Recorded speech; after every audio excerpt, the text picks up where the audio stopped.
നിന്റെ ഇടത്തെ കൺപുരികം തുടിക്കണുണ്ടോ? നിന്റെ നെഞ്ചിനകത്തൊരു മോഹം മുളയ്ക്കണുണ്ടോ? തത്തമ്മേ കൂട്ടിനകത്തു കമഴ്ന്നു കിടന്നു മയങ്ങുമ്പോൾ ആരോ കുളിർന്ന കുന്നിൻ ചെരുവിലിരുന്നു വിളിക്കണുണ്ടോ? കൂട്ടിനകത്തു കമഴ്ന്നു കിടന്നു മയങ്ങുമ്പോൾ ആരോ കുളിർന്ന കുന്നിൻ ചെരുവിലിരുന്ന് വിളിക്കണുണ്ടോ?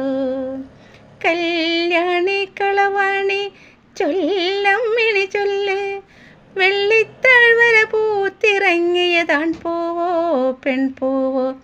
ആൺപൂവാണേലമ്പലപ്പുഴ ഉണ്ണിക്കണ്ണന് പൂജയ്ക്ക്, പെൺപൂവാണേലാക മറ്റൊരു കാർവർണ്ണന് മാലയ്ക്ക്. കല്യാണി കളവാണി ചൊല്ലമ്മിണി ചൊല്ല്,